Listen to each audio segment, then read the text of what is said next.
আমাদের শুধু ছেলেরা আছে, তাই না? আচ্ছা, মেয়েরাই চলে গেছে, নাই দুই একজনই বোধহয় আছে, খালি তুই একা আছিস নাকি? বেশিরভাগই চলে গেছে। আমাদের খুব দেরি হয়ে গেল। ভাবছিলাম যে ছেলেদের দেবে মার্কশিটটা, তারপরে দেবো, কিন্তু তার ততক্ষণে কেউ থাকবে না, সব ফাঁকা হয়ে যাবে মাঠ। ঠিক আছে, সবাই ফাঁকা হয়ে যাবে। তো তোরা তো জানিস আমাদের স্কুল থেকে যে পরীক্ষা দিয়েছিল 296 জন রেগুলার পরীক্ষা দিয়েছিল, 296 জন। তার মধ্যে আমাদের পাশ করেছে 270 জন, 270।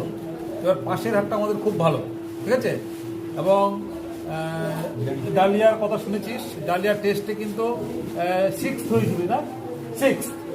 যাক, সে টেস্টের পরে যথেষ্ট খেটেছে, তার জন্য সে এইবার আমাদের স্কুলের টপার হয়েছে এবং ডিস্ট্রিক্টের মধ্যে 10th। ডিস্ট্রিক্টে কিন্তু 10th, জানিস তো এটা? উত্তর দিনাজপুরের মধ্যে 10 নম্বর।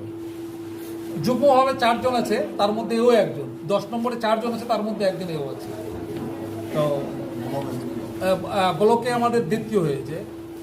সেটা হয়তো আমরা ফার্স্টও হতে পারতাম যদি সে প্র্যাকটিক্যালি আর একটু বেশি পেত, তাহলে আমরা ফার্স্টও হতে পারতাম। এই প্র্যাকটিক্যালি ফুল মার্কসটা পেলে আমরা এই ব্লকের মধ্যে আমরা ফার্স্ট হয়ে যেতাম। যেটা হয়েছে সেটাই হলো সেকেন্ড হয়েছে। তো দেখো, 6 থেকেও ফার্স্ট হওয়া যায়। টেস্টে 6 আর কয়েকদিনের মাথায় কিন্তু আবার ফার্স্ট, তাই না? তারপর সে 9-এ অঙ্ক করতে গেলে এখনই বললো যে 9-এ অঙ্ক করতে গেলে অঙ্কটা পড়তেও পারে, সেজন্য ও সায়েন্স পড়বে না। ঠিক আছে, যাক, এগুলো তো মজার গল্প হলো। তার মধ্যে ছিল সেকেন্ডে ছিল, ফার্স্ট ছিল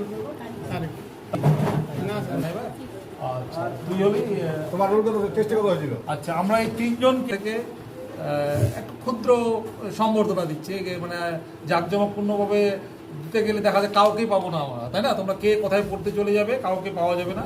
তাই আজকের দিনেই আমরা ভাবছি যে আর দেরি করবো না, আজকের দিনে আমরা একটা ক্ষুদ্র সম্বর্ধনা দিতে যাচ্ছি। ঠিক আছে, আচ্ছা, তাহলে করলে কিন্তু অনেক কিছু করা আছে, তার ব্রেনটা আছে, বুদ্ধিটা আছে, ওই বুদ্ধিটা খাটায় বদমাসের কাছে। এই হলো ব্যাপার। অনেক ভালো করেছো, আমাদের নাম উজ্জ্বল করেছো। হ্যাঁ, আচ্ছা, স্কুলের তরফ থেকে এটা একটা স্যার এদিকে একটু কাপড় আছে, কাপড় আছে।